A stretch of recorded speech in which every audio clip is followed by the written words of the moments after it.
سلام بینندگان عزیز، سرخط خبرها را من مومین احمدی تقدیم میکنم.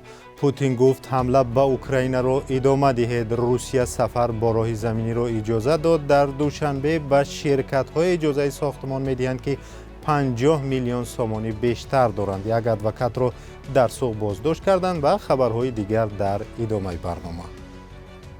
آژانسی مبارزه با فساد تاجیکستان تحقیق پرونده یک وکیل دفاع از ولایت سوغد را که به قلابی متهم می شود برای بررسی به دادگاه فرستاده است.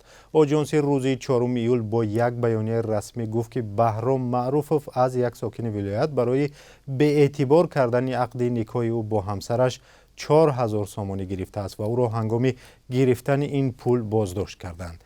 نظر بهرام معروفوف معلوم نیست و دیگر اینکه ادوکات ها برای حمایت از حق کسی در دادگاه بر اساس قانون پول میگیرند. شکایت از فشار به ادوکات ها در تاجیکستان زیاد است و سازمان های حامی حقوق بارها از حکومت تاجیکستان خواستند این کار را بس کند. بعد اشغال شهر لیسیچانسک در شرق اوکراین، ولادیمیر پوتین رئیس جمهور روسیه به نیروهای کشورش امر داده است که حمله ها در این قسمت اوکراین را ادامه دهند. با اشغال لیسیچانسک نیروهای روسیه تمام قلمرو ولایت لوگانسک را تصرف کردند. ولادیمیر پوتین روز 4 ایول گفت نیروهای روسیه باید اجرای وظیفه‌هایشان را بر اساس برنامه قبلا تصدیق شده ادامه دهند و در منطقه دانباس آنگونه که در لوگانسک اتفاق افتاد پیشروی را ادامه دهند.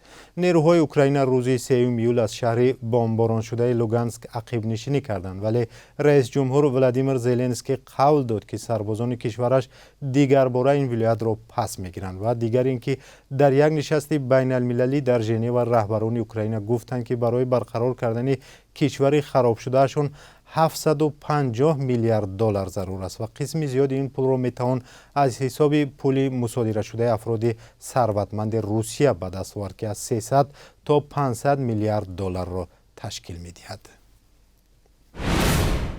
با نظرداشت شکایت زیاد مشتریان و دعوا و کشمکش با شرکت‌های خانه‌سازی، حکومت شهر دوشنبه مقررات دادن اجازتنامه به این گونه شرکت‌ها را دیگر کرده است.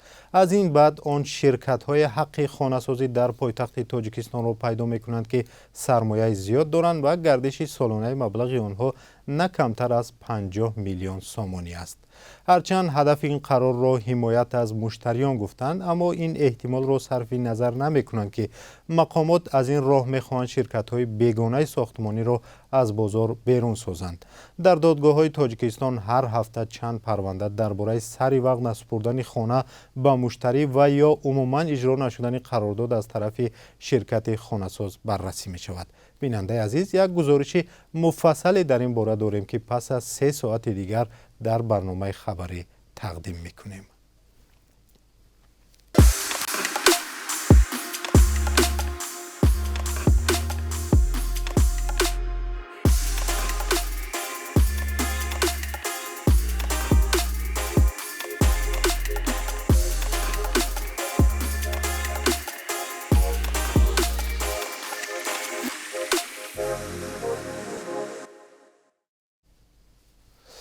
یک خبر از ولایت مختار کوهستان بدخشان. حکومت ولایت مختار کوهستان بدخشان خبر داد که به بازسازی بازار سوخته شهر خاروق آغاز کرده است.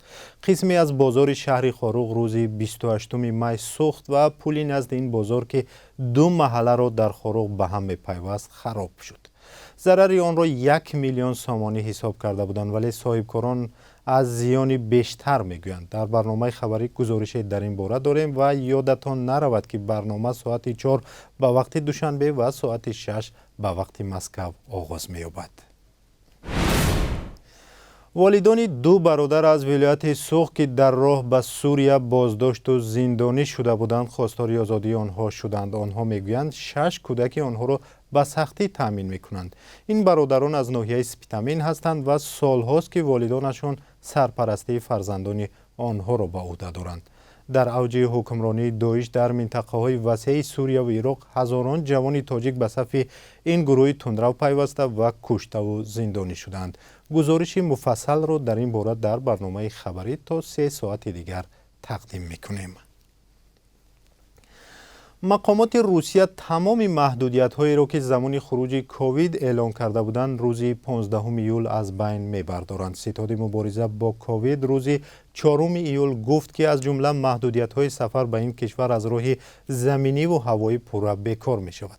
تاکنون سفر با ماشین و اتوبوس با محدودیت و مقررات زیاد صورت می‌گرفت. مقامات روسیه گفتند با نظرداشت بهتر شدن وضع اپیدمیولوژی و کم شدن سرایت کووید محدودیت‌ها را برداشتند.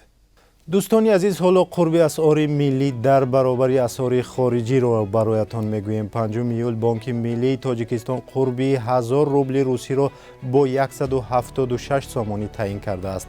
قرب $1 آمریکایی 10 سامانی و 4 درم مقرر شده است و 1 یورو به 10 سامانی و 92 درم برابر است. بینندگان عزیز، امکان دارد که قرب اسعار در بانک‌های تجارتی اندک فرق کند و اسعار خارجی را با قرب کمی بلند یا پایین‌تر عوض کنند. با همین برنامه به پایان رسید. 3 ساعت پس شما را در اخباری آزادی منتظر می‌شویم. خدا نگهدار.